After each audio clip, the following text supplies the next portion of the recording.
السلام علیکم ناظرین، سا نیوز میں آپ کا خیر مقدم ہے۔ خبروں کے ساتھ میں سید احمد۔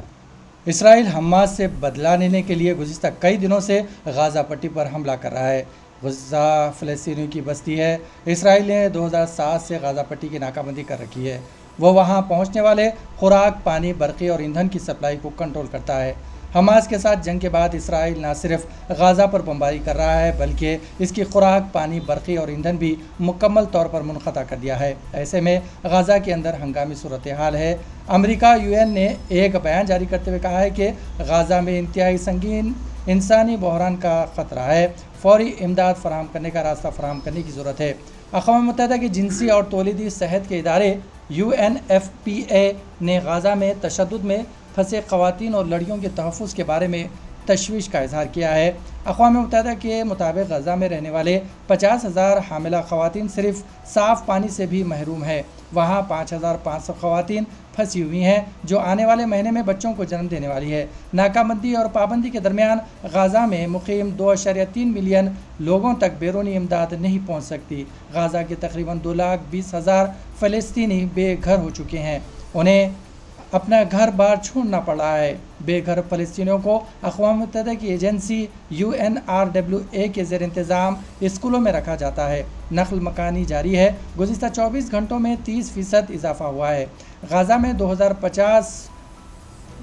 2,500 عمارتیں یا تو مکمل طور پر تباہ ہو چکی ہیں یا بری طرح تباہ ہو چکی ہیں، یعنی وہ اب رہنے کے قابل نہیں ہے۔ اس کے ساتھ ہی تقریباً 23,000 عمارتوں کو معمولی نقصان پہنچا ہے۔ صرف 6 دنوں میں 60,000 بچوں کے پاس تعلیم حاصل کرنے کے لیے محفوظ جگہ نہیں ہے۔ اسکولوں اور کالجوں کو بہت نقصان پہنچا ہے۔ ادھر اسرائیل نے ایک نیا اعلان کیا ہے۔ انہوں نے شمالی غزہ کے لوگوں سے کہا ہے کہ وہ شہر کو خالی کر کے جنوب کی طرف بڑھیں۔ اسرائیلی ڈیفنس فورسز IDF نے لوگوں کو اپنے حفاظت کے لیے 24 گھنٹے کا وقت دیا ہے۔ اس کا مطلب ہے کہ غزہ کے 11 لاکھ لوگوں کو 24 گھنٹے کے اندر تقریباً نصف غزہ خالی کر کے دوسری طرف منتقل ہونا پڑے گا۔ خیال کیا جاتا ہے کہ اتنے کم وقت میں اتنی بڑی ہجرت بہت مشکل ہے۔ اس کا مطلب ہے کہ حالات مزید خراب ہونے جا رہے ہیں۔ IDF کے انتباہ پر اقوام متحدہ نے کہا ہے کہ اتنے بڑے پیمانے پر نقل مکانی کی سنگین نتائج برآمد ہوں گے۔ میڈیا رپورٹس کے مطابق اسرائیلی فوج کو غزہ کی سرحد پر ٹینکوں سمیت بھاری گولہ باری جمع کرتے ہوئے دیکھا جا رہا ہے۔ قیاس آرائی کی جا رہی ہے کہ اسرائیلی فوج غزہ میں زمینی کارروائی کر سکتی ہے۔ اسرائیل نے 2007 سے غزہ کی ناکہ بندی کر رکھی ہے۔ تاہم اسرائیل کا کہنا ہے کہ اس نے 2005 میں ہی قبضہ ختم کر دیا تھا، لیکن اقوام متحدہ اور دیگر بیرونی بین الاقوامی ادارے اب بھی سمجھتے ہیں کہ غزہ اسرائیلی قبضے میں ہے۔ غزہ کو ہر طرف سے گھیر لیا گیا ہے۔ مغرب میں سمندر ہے۔ اسرائیل نے شمال اور مشرق میں دیوار کھڑی کر دی ہے۔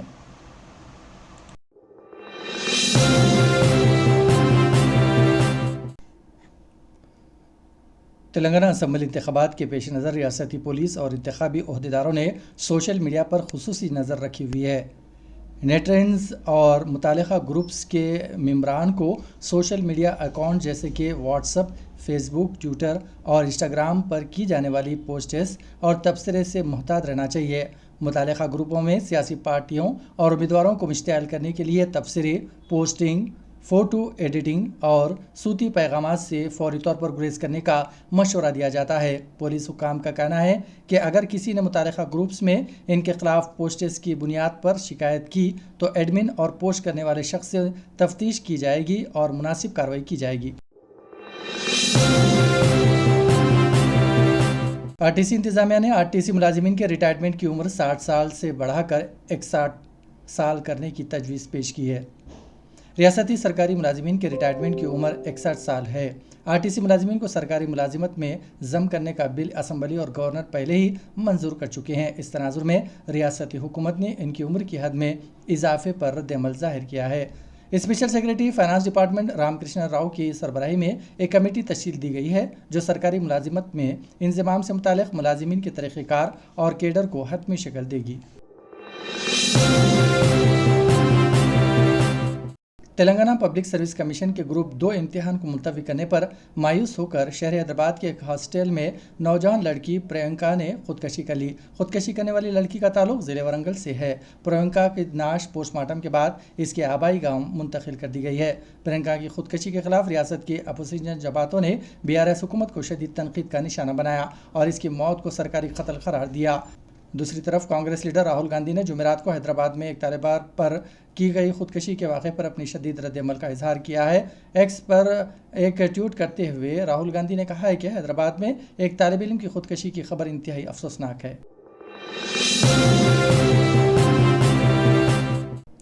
سورج گرہن ہفتے کی شام ہوگا، تاہم یہ سورج گرہن ملک میں نظر نہیں آئے گا کیونکہ یہ ملک میں سورج کے غروب ہونے کے بعد ہوگا۔ یہ گرہن جس کو رنگ آف فائر کا نام دیا گیا ہے شب 8:30 بجے شروع ہوگا اور 2:50 شب اختتام پذیر ہوگا۔ یہ گرہن صرف ہوائی، شمالی امریکہ، وسطی امریکہ، جنوبی امریکہ، شمالی افریقہ کے کچھ حصوں، بحر اقیانوس اور بحر الکاہل میں نظر آئے گا۔ کمار نے کہا ہے کہ جزوی چاند گرہن 28 اکتوبر کو ہوگا جو ہندوستان میں دیکھا جا سکے گا۔